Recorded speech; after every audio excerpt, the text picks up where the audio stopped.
Hello. I am coming out of maternity leave to address a question that so many of us are asking today at the cloud jobs discussion, especially as we consider our future of work. That question is, what if work worked for all of us? Because a lot of times it doesn't. And many of you have probably felt some of the exclusion that I have felt in my career. And through your workplaces, you may be seeing actions or hearing directly moments of exclusion. We often hear, especially those of us in underrepresented groups, you can't come in. You aren't like us. You aren't a culture fit. You aren't credible. I don't want to accommodate your needs. And for all of us that hear and see and feel these messages, that makes us feel like we're not worthy. And maybe you felt that way at work. I experienced my very lowest point in my professional career 5 years ago. And luckily, we caught it on film. You'll have to picture this with me. There's a picture of me standing in a public restroom. I'm taking a selfie in a full-length mirror. I'm wearing this black lacy dress down to my knees, flats. I'm carrying my best briefcase, and I have on this coat and a really big scarf. And I'm doing my best impression of a not pregnant woman. But the truth was, I was hiding a very big pregnant belly. And I was sending this selfie to my husband to try to garner the confidence that I needed to go into a job interview because I had just been laid off from a startup, 7 months pregnant. And I went into that job interview and, well, you might have guessed I didn't get the job. And in that moment, in that bathroom selfie, I became a statistic. And I'm not alone. I mean, we've all been talking today about the tremendous job losses in our economy. In December, America lost 140,000 jobs, and all of them were women. And the majority of those women were women of color. You know, we're hearing terms like she-cession. What is that? I don't ever want to hear that term again. Get the hell out of here. We know that we're being set back a decade or more. And so it's caused me to step back and ask all of these questions about our workplaces and, what are we fighting for? What have we been taught about this institution? I question who built it. What was it built for? And to do what? I often even think, why do we work? Some women don't. For some of us, it's that we want to work, that we have gifts and contributions in the world that we want to bring forth. We want to learn, we want to grow. We're good at it. Other times we have to. For me, I had to pay a mortgage. I didn't have medical benefits for my kid who was about to be born. Oftentimes it's expected of us, or maybe unexpected of us.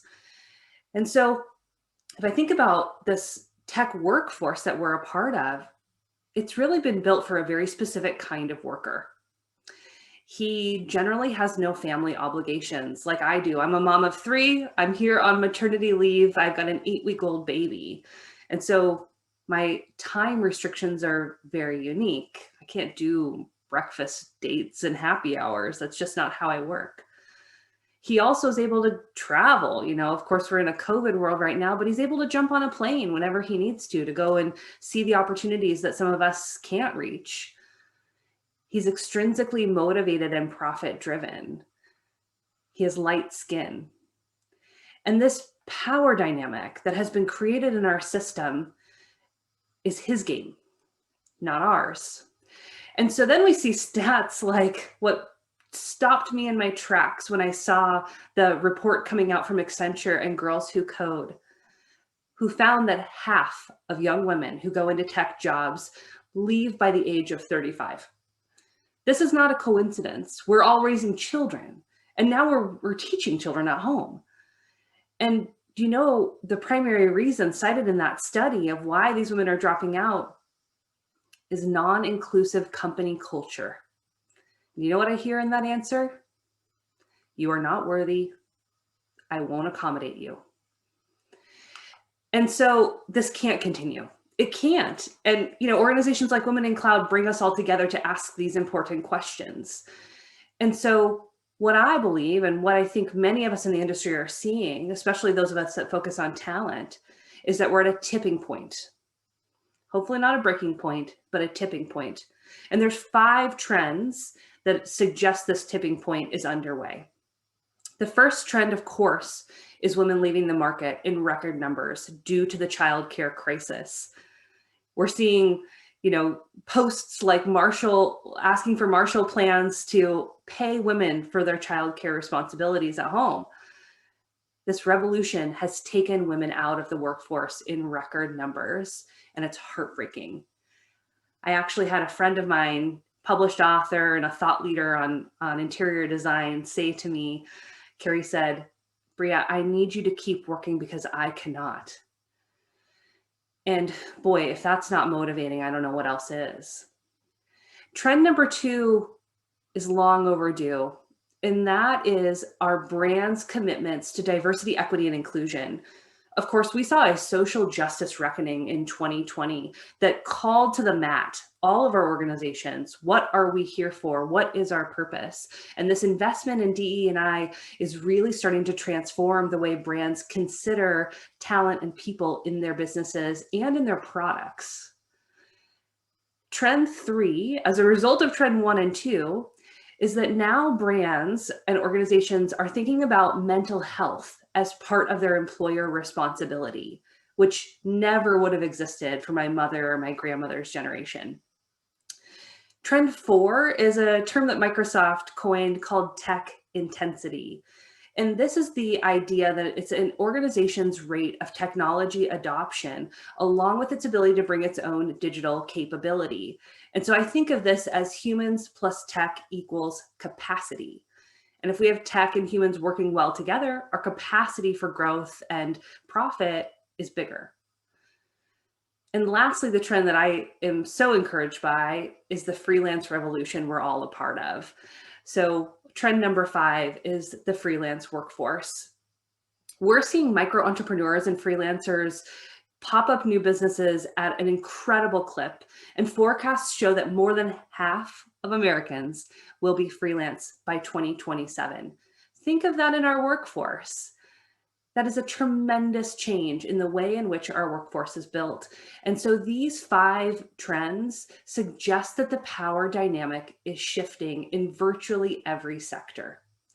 And the great news is, the truth is that brands and organizations need good, talented, productive people to do work.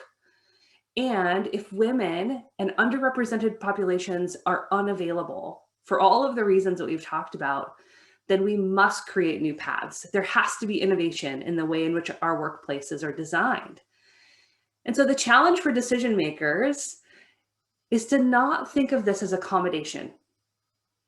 It's instead to think of this as a strategic advantage, that you may be able to access the right kind of brilliant minds at the right time as you need them. Okay, so do you want to know what I did after that bathroom selfie? Well, as I mentioned, I didn't get that job, and I probably didn't want to work for that employer anyway. Well, I was able to pull together a few part-time consulting projects. Luckily, I needed to self-fund a maternity leave. And I did that for a few years, and I built a job out of no job. And I realized that there's a hole in the market, that there's a hole for highly skilled, talented women and people of color who need more flexibility in the way that they work. So I started a company called Lions and Tigers. And in 2020, when American unemployment reached 15%, we built hundreds of part-time projects that we gave away to this community. And in the last 2 years of our business, which is as old as we are, we've given away more than $8 million in economic opportunity to this community. And I couldn't be more thrilled or more proud of this group of people who have stepped up to this kind of opportunity. In our name, Lions and Tigers, we are a courage brand. As I've mentioned, we bring highly skilled talent to organizations to help transform the way that they work and who they have access to through flexible and fractionable engagements, which is some of the most inclusive way that you can work. We're on a mission to make the working world a more empathetic and authentic place for everyone, and we are growing at a pretty good clip as a result. Now, my mission here is not necessarily to encourage everyone to go freelance, although if you would like to, I'm happy to share with you what my journey has looked like and what I see across hundreds of others. My mission today is to encourage access. And in fact, after our panel later, we've got a career fair where we've got an opportunity for about 150 people to be hired today. And that's pretty amazing too. And so my call is out to every decision maker, every person with power, with privilege, with access.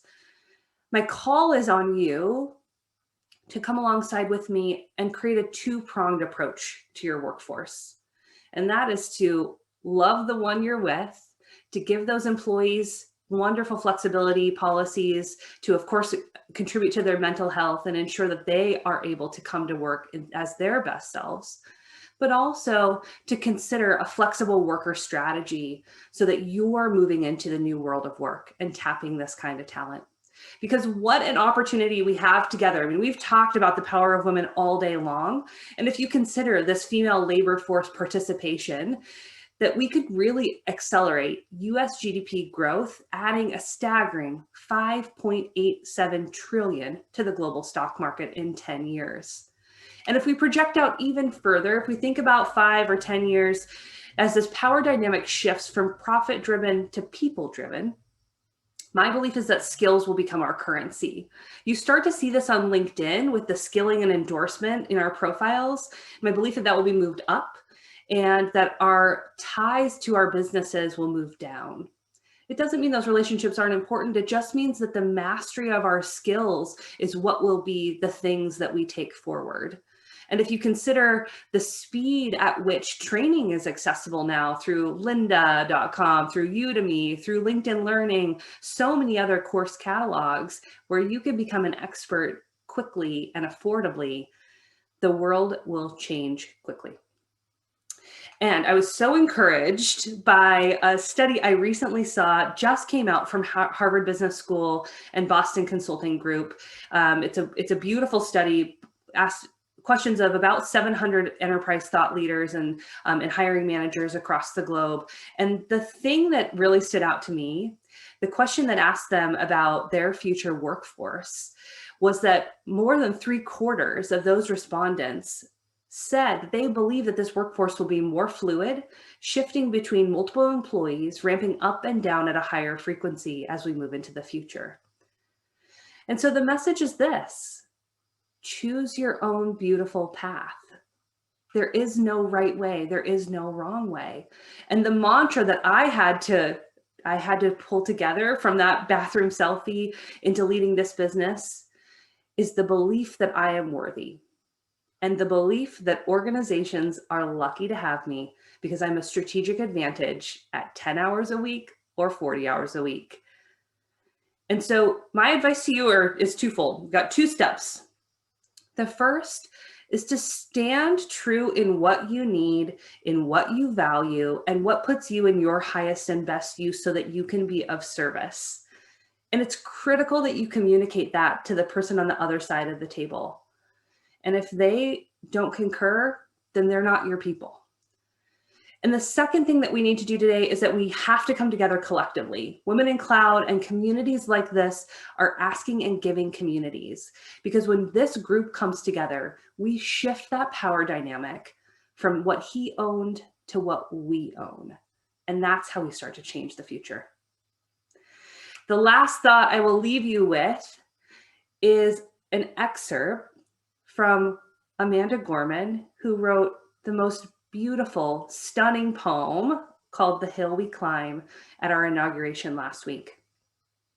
This quote applies, of course, to our democracy, but I think it also applies to our future of work. And what she said was, while we have our eyes on the future, history has its eyes on us. And I believe that this community can collectively make work for all of us. Thank you.